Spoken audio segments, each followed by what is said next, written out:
되겠습니다. 자, 환급 부분이 세 가지 사유가 나오거든요. 세 가지 사유를 정돈을 하셔야 됩니다. 자, 이렇게 정리하시면 되겠죠. 자, 보험료 환급에 관한 것은 계약자 등의 계약자나 피보험자 책임 없는 사유죠. 그러면 귀책 사유가 없다. 자, 우리 계약자가 잘못한 것이 없는데 무효가 됐다는 이야기입니다. 이럴 때는 납입보험료 전액을 환급한다고 나와 있죠. 그래서 이때는 납입보험료 전액을 환급받습니다. 전액을 다 받는다 이렇게 봐두시면 돼요. 자, 반면에 일반적 계약자 등의 귀책 사유가 있다. 그래서 무효가 됐다는 이야기죠. 이럴 때는 일반적으로 품목별에 해당 월 미경과 비율에 따라서 계산된 환급보험료를 지금 나와 있죠. 자, 그때는 일반적으로 우리 미경과 비율입니다. 자, 여기에 계산된 환급보험료를 지급한다. 그런 이야기입니다. 여러분들 미경과 비율이라고 하는 것은 일반적으로 우리 경과되지 않는 비율을 말하겠죠. 자, 그래서 의미 자체 이렇게 보세요. 우리가 일종의 계약을 체결했다. 자, 그래서 계약을 만약에 8월 1일 날 계약을 했다. 12월 30일까지 계약 기간이다. 자, 그래서 보험료를 납입을 했다는 이야기입니다. 자, 보험료 100만 원을 납입했다. 이런 이야기죠. 자, 그런데 여기 예를 들어서 자, 우리 10월 10일 날 만약에 무효가 됐다. 자, 무효가 됐다. 그러면 자, 이 기간은 아직 경과되지 아니한 거죠. 미경과 기간입니다. 그럼 여기에 대한 우리 보험료 비율이 산정됐죠. 그래서 그 부분을 계산해 가지고 환급 보험료를 지급한다. 그래서 이 말은 그동안 이 부분은 지급하지 않는다는 이야기예요. 여기 비율에 따라서 그 환급 보험료를 지급한다. 계약자가 귀책 사유가 있기 때문에 그렇다. 그렇게 봐두시면 됩니다. 자, 또 한 가지는 일반적 계약자 등의 고의 중과실입니다. 자, 우리 계약자 등의 고의 중과실로 무효가 됐다는 이야기죠. 자, 이럴 때는 보험료 환급을 해주지 않습니다. 그래서 일반적으로 우리 무효에서의 보험료 환급의 경우에요. 귀책사유가 없다면 납입보험료 전액을 환급해 준다. 귀책사유가 있다면 미경과 비율에 따라서 환급보험료를 지급하면 된다. 하지만 고의나 중과실이라는 이야기죠. 자, 이럴 때는 기본적 환급을 하지 않는다. 그렇게 봐두시면 됩니다. 자, 물론 예외적으로 우리 고의 중과실인데 자, 그 부분에서 회사가 알고도 그랬다든가 그건 예외 규정은 있어요. 근데 기본적으로 세 가지를 잡아두시면 됩니다. 그래서 이제 책임 없는 사유 나오죠. 이럴 때는 납입보험료 전액을 반환한다. 자, 그리고 책임 있는 사유가 나오죠. 귀책 사유.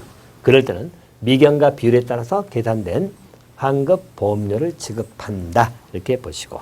자, 또 세 번째는 계약자 피보험자 고의 중과실이 보이잖아요. 자, 이럴 때는 일반적으로 환급하지 않는다. 그렇게 나왔죠. 다만 회사의 고의과실로 계약이 무효된 경우라든가 승낙 전에 무효를 알았거나 알 수 있었다.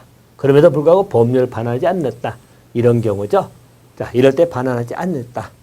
이럴 때는 기본적으로 이자를 더한 금액을 줘야 된다.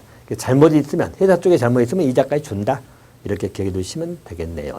자, 이 부분은 이렇게 하나 정돈해 두시고요. 자, 해지 부분입니다. 자, 해지는 여러분 우리 계약자 해지하는 것을 임의해지라고 그러죠. 임의해지. 또 회사에 의한 해지도 가능하다는 이야기예요. 회사에 의한 해지다. 자, 그러면 임의해지라고 하는 것은 계약자가 하는 것이죠. 자, 사고 발생 전입니다. 언제든지 해지할 수 있다. 자, 두 번째는 자, 우리 보험회사가 해지하는 사유입니다. 해지 사유에 관한 문제, 이것을 체킹 좀 하셔야 되는데, 자, 첫 번째 보험회사는 다음의 사실 안 경우에는 안날로부터 1개월 이내입니다. 자, 그래서 여기는 안날로부터 회사가 1개월 이내 계약을 해지할 수 있다는 이야기예요. 자, 사유는 두 가지인데, 첫 번째 사유 보니까 계약자 등이 계약 전에 알릴 의무, 일명 고지 의무죠. 자, 우리 고지 의무인데, 자, 그래서 고의 또는 중과실로 중요사항이죠. 사실과 다르게 알렸다. 한마디로 고지 의무를 이행하지 않았다는 이야기예요. 이럴 때는 1개월 이내 계약 해지할 수 있다. 또 뚜렷한 위험의 변경, 증가 관련된 내용이죠. 자, 뚜렷한 위험의 변경, 증가. 이럴 때는 계약 후 알릴 의무.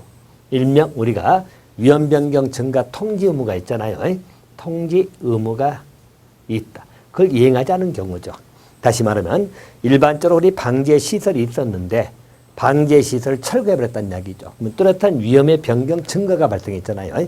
그냥 통지를 해야 됨에도 불구하고 안 했다. 이럴 때는 보험회사가 계약을 해지할 수도 있다. 자, 해지하는 것은 안날로부터 1개월 이내다. 그렇게 봐두시면 됩니다. 하지만 그럼에도 불구하고 해지할 수 없는 경우가 나오죠. 그래서 해지할 수 없는 경우가 4가지가 나옵니다. 이 경우는 그럼에도 불구하고 해지할 수 없다. 자, 첫 번째, 일반 회사가 계약 당시에 알았거나 또는 과실로 알지 못한 경우죠. 그럴 때는 해지할 수 없다. 또 일반적으로 안날로부터 1개월 이상이 지나버렸죠. 자, 1개월 이내 해야 되는데 이상이 지났거나 또는 일반적으로 보험료를 받고 나서 2년이 경과된 경우죠. 자, 그래서 일반적으로 이 경우는 안날로 따지면 1개월 경과. 자, 또 보험료를 받고 나서 2년 경과. 또 계약 체결하고 나서 계약 체결하고 나서 3년 경과입니다. 자, 이럴 때는 해지할 수 없다. 안날은 1개월. 그죠? 또 보험료 받고 나서 2년 지났다. 또 계약 체결하고 3년 지났다. 이럴 때는 해지할 수 없어요. 또 한 가지가 뭐가 있냐면요. 일반적으로 우리 알릴 기회를 주지 않았다. 알릴 기회를 주지 않았다. 또는 알리려고 하는데 그것을 방해했다. 그죠? 알리려고 하는데 그것을 방해했다. 회사가. 뭐 이럴 때는 당연히 해지할 수 없어야 되겠죠. 그래서 해지할 수 없는 사유. 일반적으로 해지가 가능하더라도 고지나 통지부 등을 위반하면 1개월은 해지할 수 있어. 그럼에도 불구하고 해지할 수 없는 경우가 4가지. 그래서 이것 정도 봐두시면 됩니다. 그래서 우리 보험회사 해지 사유를 물어볼 때는 다 정리했으면 체계적으로 일반적 해지 사유 딱 정리하시면 되겠고, 자, 해지 사유가 되겠죠. 사유. 해지 기간 기억해 놓으시고, 그럼에도 불구하고 예외적으로 해지할 수 없는 경우 4가지. 이것을 전부 다 우리가 서술할 수 있어야 된다. 그렇게 봐두시면 됩니다. 자, 또 한 가지.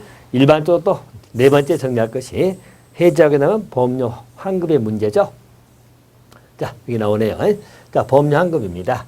일반적으로 우리 해지하게 되면 미경과 비율에 따라서 계산된 환급 보험료를 지급합니다. 알겠죠? 그래서 미경과 비율에 따른 환급 보험료를 지급한다. 한마디로 잔여 기간은 돈을 돌려주라는 이야기죠. 그래서 일반적으로 해지가 하게 되면, 자, 이때 해지를 하게 되면, 자, 나머지 요 잔여 기간이죠. 미경과 비율입니다. 여기에 관한 보험료는 돌려줘라 라고 하는 이야기입니다. 자, 그래서 일반적으로 이 부분은 이렇게 정돈해 주시면 되겠고요. 자, 우리 계약 변경입니다. 자, 계약 변경 여러분, 우리 대상에 관한 것을 좀 봐두시면 됩니다. 자, 우리 변경 항목별 징구 서류가 나오는데요. 자, 우리 계약 변경도 출제가 되지는 않았어요. 자, 이 계약 변경 말대로 우리 회사 측에서 담당자가 가입을 잘못했거나, 즉 기입을 잘못했다는 얘기죠. 오류 또는 기존의 계약내의 변동이 발생한 경우입니다. 자, 그럴 때 청구하는 것인데요. 자, 계약 변경은 계약자 변경하고 목적물 변경이 있잖아요. 자, 계약자 변경은 인수 오류가 나오죠. 자, 말 그대로 늘 인수오류라는 것은, 자, 우리 말 그대로 명의를 잘못 써버린 거죠. 농협 직원이. 말 그대로 계약자가 A인데 얘들 B로 잘못 기입을 했다는 이야기입니다. 그래서 이걸 잘못 기재했다. 그러면 잘못 기재를 하게 되면 이걸 고쳐야 되겠죠? 정정. 그럼 계약자가 바뀌는 거죠? 그래서 인수 오류. 또 상속 증여 또는 매매, 임대차죠. 이걸로 인해서 계약자가 바뀔 때는 계약자 변경 이루어진다는 이야기입니다. 자, 목적물 변경이라고 하는 것은, 자, 과실 정보가 잘못됐다.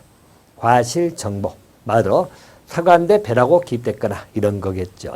자, 또 방제 시설이죠. 자, 방제 시설이 말 그대로 한 개밖에 없는데 3개가 있다고 기입을 했다. 자, 그러면 또 변경을 해야 되겠죠. 이런 것. 또 주소 면적입니다. 주소 면적이. 자, 실제 우리 주소라든가 이런 것도 많이 오류가 발생할 수 있거든요. 또 면적도 정확히 측량이 안 되면 오류가 생길 수 있겠죠. 자, 그러면 이 네 가지는 목적물 변경입니다. 자, 목적물 변경은 과실 정보, 그리고 주소 면적, 그리고 방제시설 나오죠. 자, 그래서 일반적으로 주소, 면적, 그죠? 그리고 과실, 자, 그리고 방제입니다. 과실 주면 방제, 과실 주면 방제, 그렇게 해서 4개 목적물 변경 사유다. 그렇게 봐두시면 되겠네요. 자, 그럼 이제 계약 변경은 주로 이 항목만 정리 좀 해두시면 될 것 같습니다. 자, 여기까지 여러분들 우리 4장에 나오는 계약 관리까지 한번 정리되었고요. 이 테마는 나오면 한 문제 정도 보시면 되는데, 하여튼 5회 6회 출제가 안 된 항목이에요. 자, 그래서 이 부분은 여기까지 마치고요. 자, 다음 강의에서는 이제 본격적으로 5장 품목별 인수 기준이 있죠. 자, 거기를 들어가도록 하겠습니다.